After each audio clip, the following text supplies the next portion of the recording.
কোরবানির পশুর সাথে যে সমস্ত অমানবিক আচরণ করা হয়ে থাকে সেগুলো প্রসঙ্গে। শুধু কোরবানির পশুই নয়, সাধারণ অবস্থায় আমরা দেখি পশু পরিবহন করার সময়, পশু বাজারজাত করার সময়, পশু জবাই করার সময়, এমনকি জবাই করার পরপরও পশুর সাথে অমানবিক আচরণ করা হয়। পশুর সাথে যদি মানুষরা পশুসুলভ আচরণ করে তাহলে সেক্ষেত্রে সেটিও কিন্তু গুনাহের কারণ। সহিহ মুসলিমের হাদিসে বর্ণিত হয়েছে, রাসূল করিম সাল্লাল্লাহু আলাইহি ওয়াসাল্লাম ইরশাদ করেছেন, ইন্নাল্লাহা কাতাবাল ইহসানা আলা কুল্লি শাই।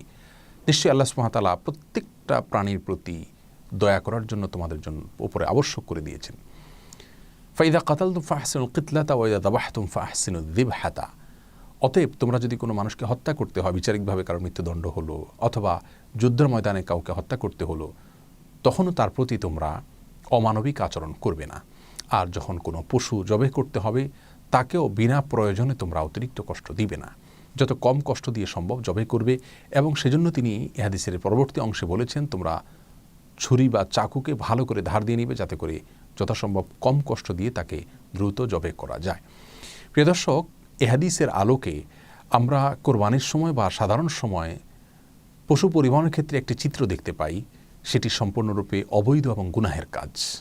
আর সেটি হলো, আমরা জানি যে দেশের প্রত্যন্ত অঞ্চল থেকে অনেক সময় 10, 12, 15, 20, 22 ঘন্টা পর্যন্ত কোনো কোনো ক্ষেত্রে পশুকে ট্রাকে দাঁড় করিয়ে রাখা হয় এবং কোনোভাবে যেন বসতে না পারে সেজন্য দুই পায়ের মাঝখানে বাঁশ বেঁধে দেওয়া হয়, যে পশু বসতে গেলে তার কষ্টের কারণ হবে, পশু বসতে গেলে জায়গা বেশি লেগে যাবে অথবা অন্য পশু আঘাতপ্রাপ্ত হবে বা ব্যবসার দিক থেকে ক্ষতি হবে বা ট্রাকে অল্প জায়গায় বেশি পশু উঠানো যাবে।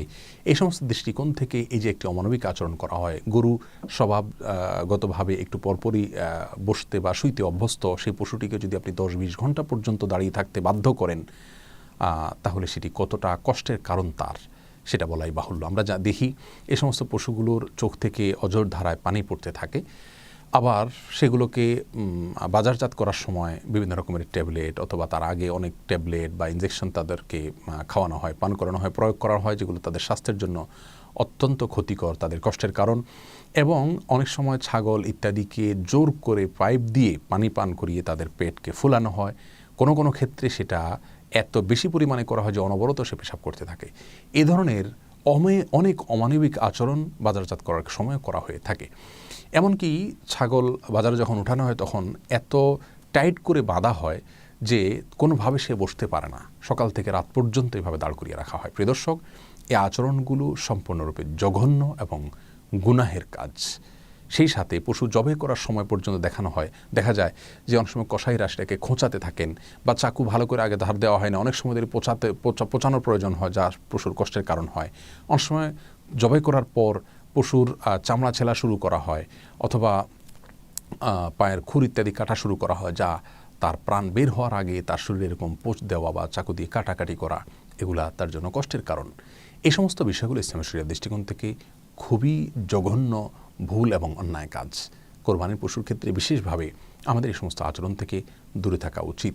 আপনি যে পশু জবাই করে আল্লাহ সুবহানাহু ওয়া তাআলার সন্তুষ্টি চাচ্ছেন, সেই পশু যদি পরিবহন থেকে নিয়ে বাজারজাত থেকে নিয়ে জবাই করার সময়, জবাই করার পরে সর্বক্ষণ তাকে যদি অযাচিতভাবে আপনি কষ্ট দেন, তাহলে কোনোভাবেই কিন্তু আপনি আপনার রবকে সন্তুষ্ট করতে পারবেন না। এই জন্য এই বিষয়গুলোর প্রতি আমাদের বিশেষভাবে সাবধান হওয়া উচিত। আল্লাহ সুবহানাহু ওয়া তাআলা আমাদের সকলকে সব ক্ষেত্রে মানবিক এবং দয়াপরবশ হওয়ার তৌফিক দান করুন। আসসালামু আলাইকুম ওয়া রাহমাতুল্লাহি ওয়া বারাকাতুহু।